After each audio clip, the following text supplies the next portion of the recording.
Series 1UZ Soarer versus the Series 2 JZ Soarer versus the Series 3 JZ Soarer. What I'm going to be doing is doing a complete overview of the cars, so going through the differences in the bodywork, what's under the bonnet, interior bits, everything you want to know you will see in this video.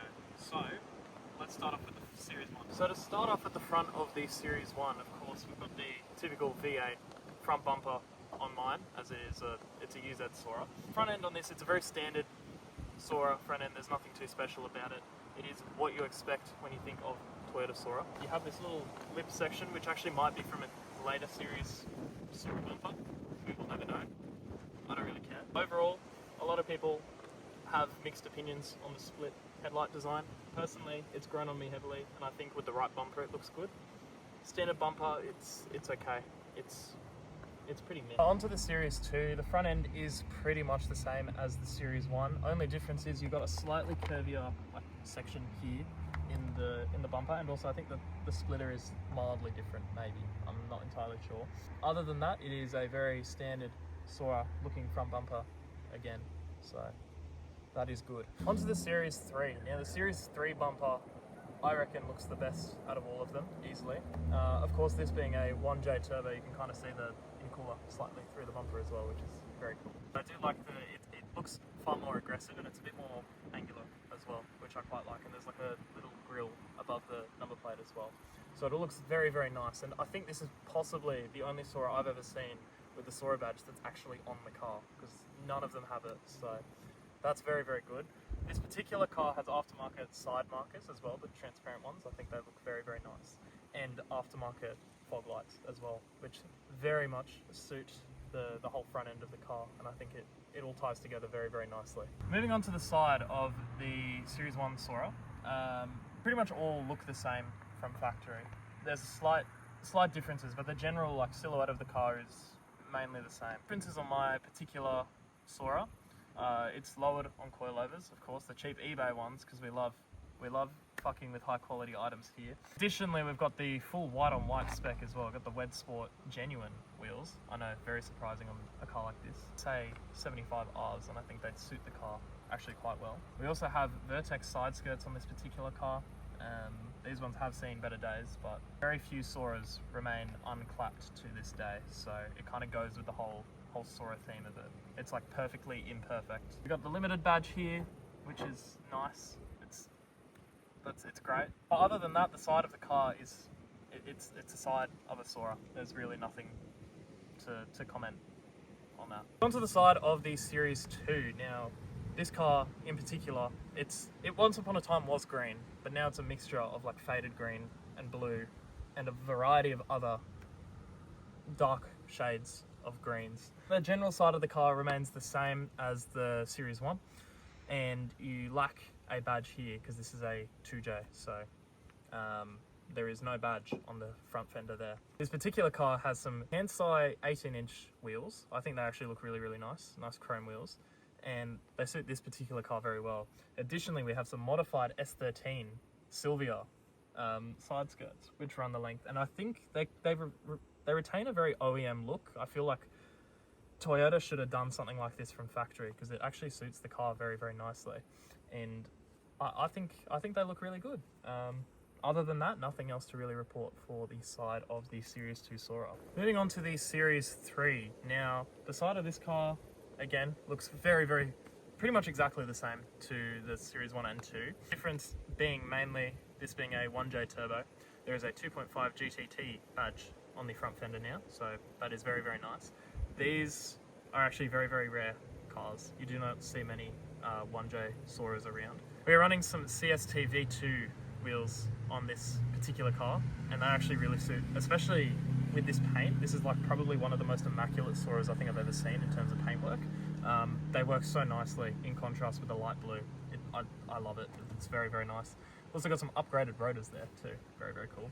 You got the factory OEM side skirt as well. It's just clean. It's a very, very clean example, this one, and I think it looks very, very nice. Onto the rear of the Series 1 Soarer. Now, to piss off the purists, I have indeed put the Lexus Soarer badge on it. Everyone gave me shit for it, so I don't know.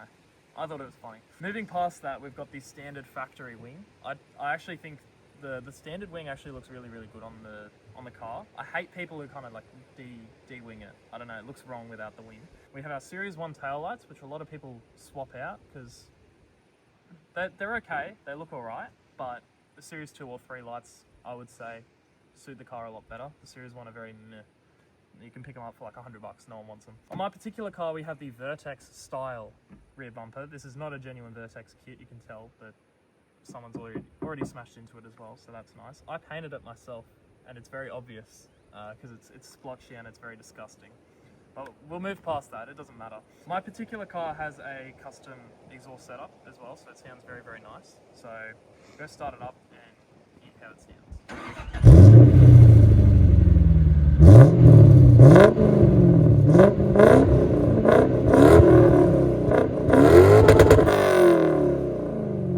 Moving on to the Series 2 Soarer. Immediately you can tell pretty much everything already mostly looks the same. The wing is exactly the same, I think. It looks the same.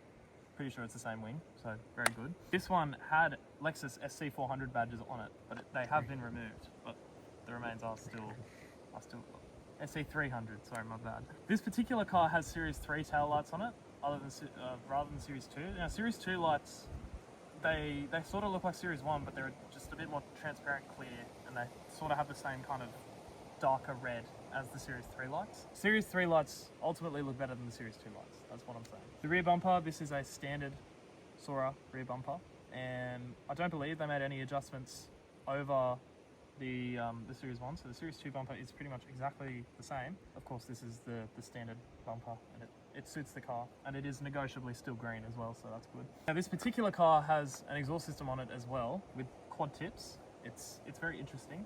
So we'll start it up and hear how it sounds.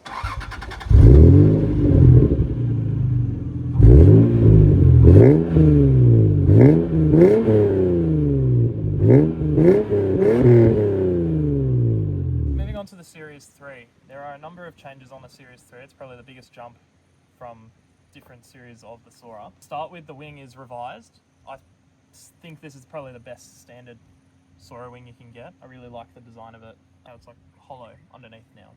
It's very nice. Toyota Soarer badge there, which is very nice, very OEM. We like to see it. Very mint condition Series 3 lights on this Series 3. They look very nice. It suits the color of the car again. It suits it really well. Rear bumper, it's been revised a lot, so there are some divots around the tail lights now. The number plate holder thing is slightly a bit more squared off, I feel. And you do have like extra little bits around the lower section as well near the quarter panels. And overall, I reckon it looks really good. The exhaust system on this, I feel like it suits the rear end as well. I think it looks quite nice. So I think we should take a listen to how it sounds.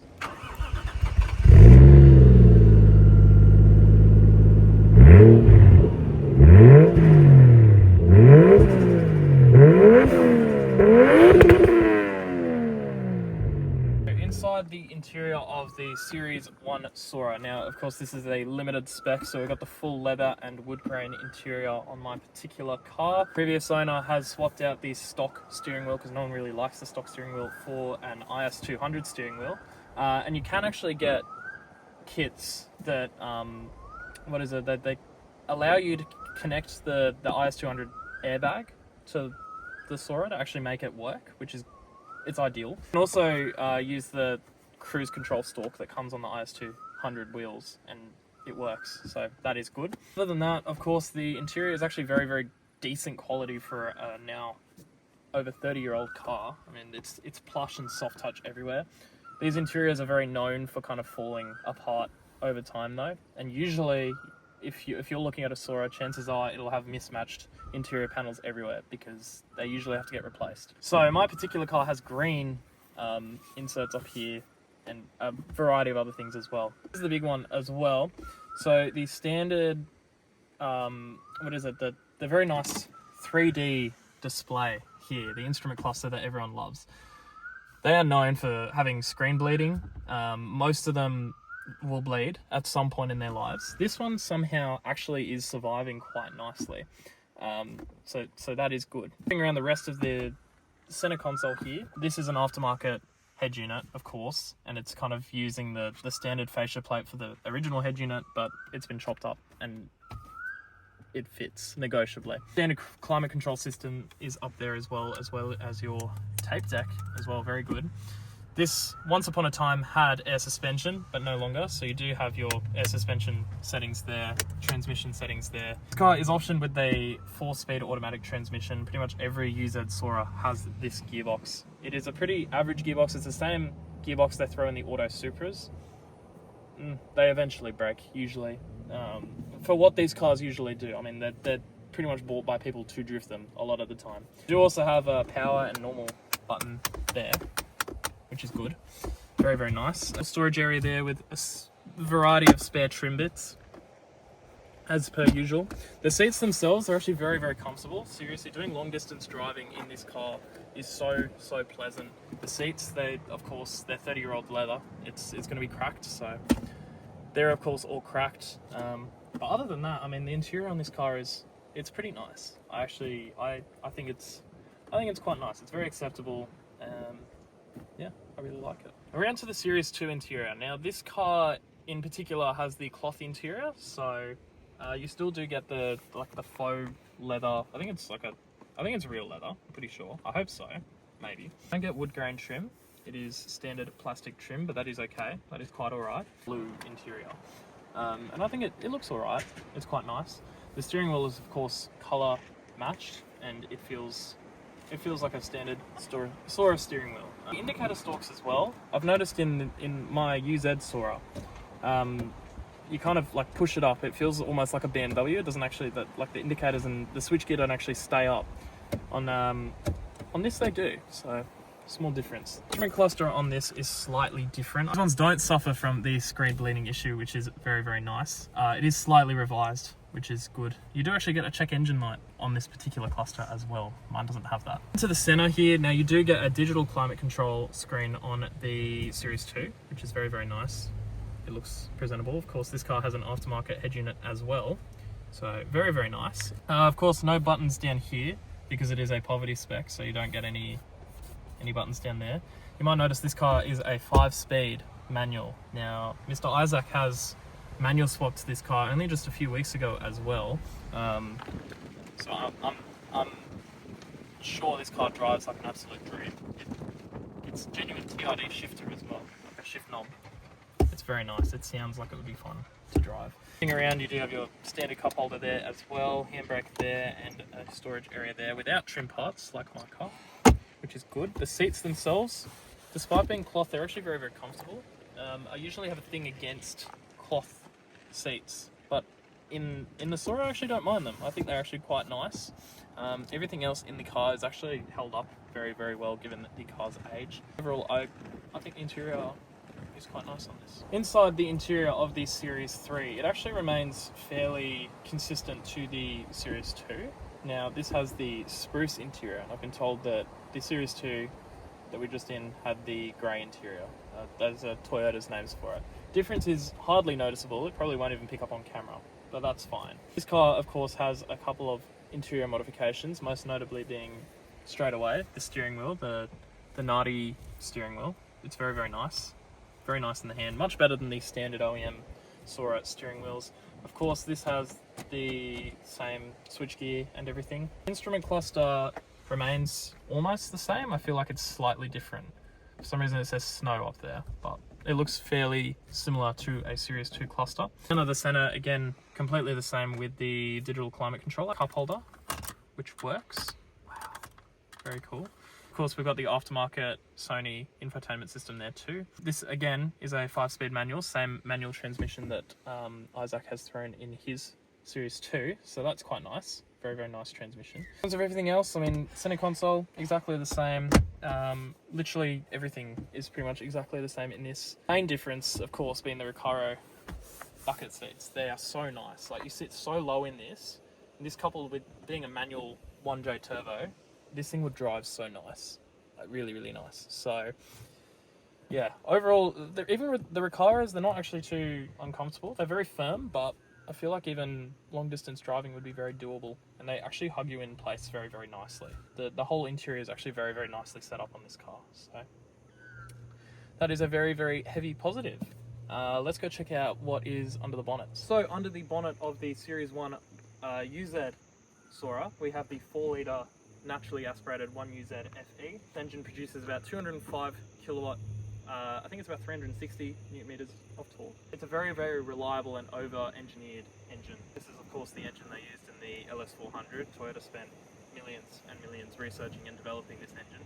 So most of the time it just works, but when it doesn't work it gets very expensive, which is, it's not ideal. This particular car doesn't have too many modifications. It does have the Phoenix aftermarket radiator, but that is about it. Other than that, it just has a variety of oil leaks, which is very standard. Other than that, that is the engine bay on a UZ Soarer.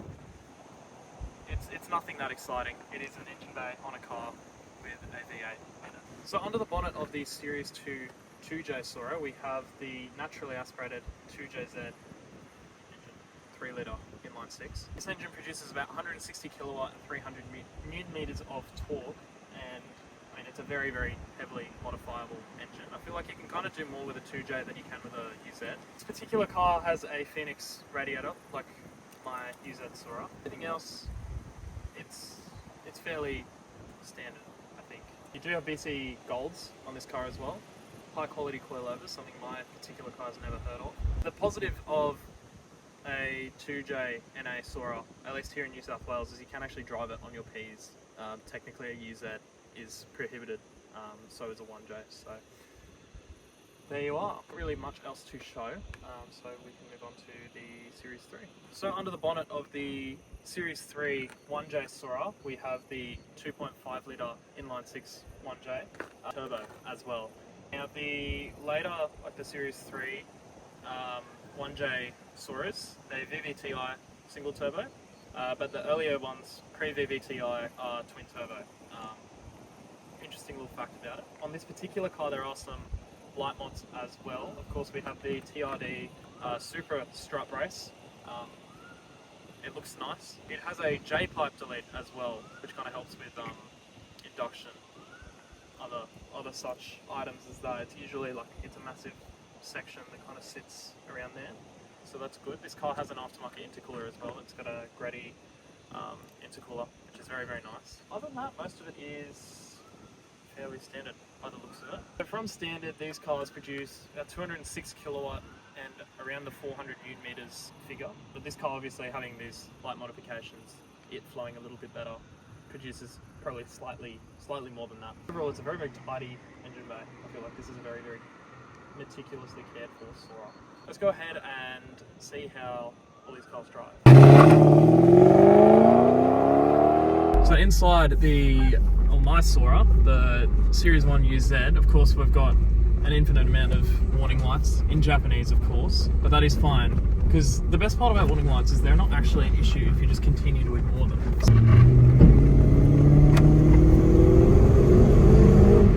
It picks up eventually, sometime this century,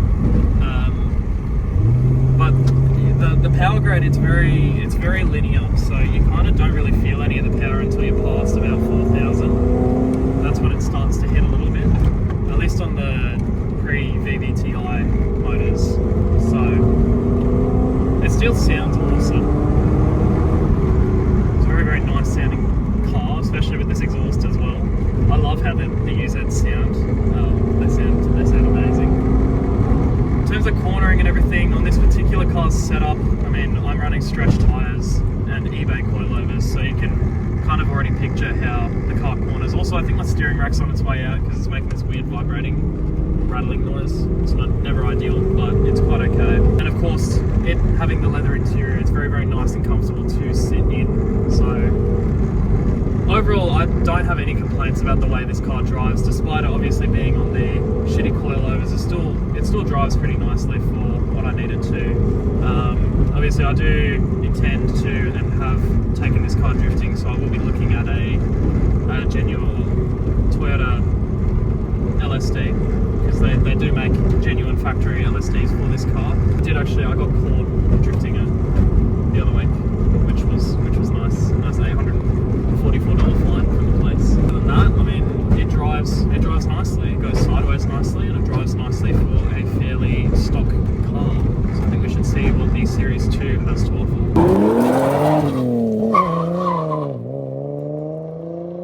So we're in Isaac's Soarer now, the Series 2 2J. He's going to kind of walk through what he rates driving it and everything. So this, like he said, is a Toyota Soarer JZZ31. It is pretty bulk standard, other than the manual swap, the BC coilovers, and the wheels. Exhaust system, pretty budget, nothing too fancy. At the moment, it is got an issue with the tie rod, so I'm just going to keep it a little bit conservative, just to stop it from breaking or anything like that. But overall, it's a pretty fun car to drive. Definitely more noticeable for the torque curve compared to the UZ. But give it a bit of a pull.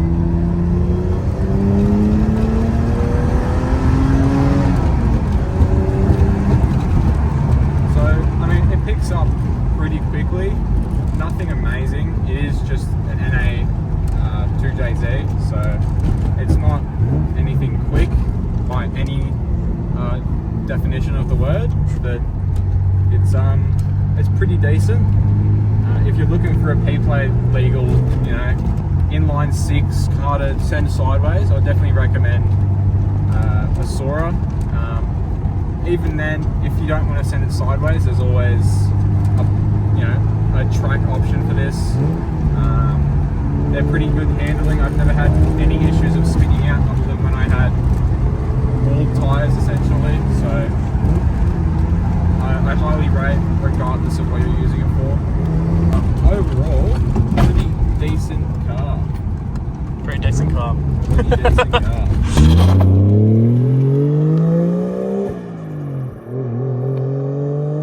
So we're in Cal's 1J Soarer right now. We'll pretty much go into details of how it drives and I suppose everything else like that. Definitely a bit of an old man, so be pretty gentle with it. Yeah. Sounds so good. When it's cold, the R154 is a bit loud and agricultural, but when it warms up, it's a little smoother. The road is like way bumpier than it used to be. It's sort of deteriorated a bit, but currently got the coilovers set to a very soft damping, so it heats it up a little bit. Compared to your UZ Soarer, how does this kind of handle in comparison? The actual suspension-wise, it's pretty much a complete copy-paste, so the actual driving is very similar from a ride perspective and handling. The biggest difference is just that the VVTi 1J is actually more responsive and makes more power, so it's arguably a lot more fun. But the UZ always still has a soft spot in my heart. Like, it's a beautiful engine and they sound great. Like, having a Jap car with a V8 in it is really cool. Yeah, very rare. To summarise, you can't really go wrong with any of the Soarers. I mean, they're all amazing in their own aspects. They're very, very different in terms of the way they are actually set up, despite all being different generations of Soarers. Of course, you'd most likely go for a UZ because they're the cheapest on the market. 8 cylinders always attracts a lot of people, and they're known for being relatively reliable. Go for a 2J if you wanted to build it, or if you're on your P's, something like that, or if you enjoy the inline 6 but you don't have enough for a 1J, which of course is just the pinnacle of the Soarer tree here. Yeah. I love the 1Js, they're very, very nice. Overall, they're all amazing cars in their own aspect, and you prefer what you prefer. Personally, I'm very happy with my UZ, but the things I do for a 1J are very, quite extreme. Anyway, that's pretty much it for the video. Thank you very much for watching, and I will see you in the next one. You manual swapped it, right? Yeah. Yeah. So. It's going fucking annoying. Alright, go for it. Maybe move the camera a bit further down as well. How good? Fuck. It's fine with like little breeze, it's just the huge gusts. It doesn't like it. Yep.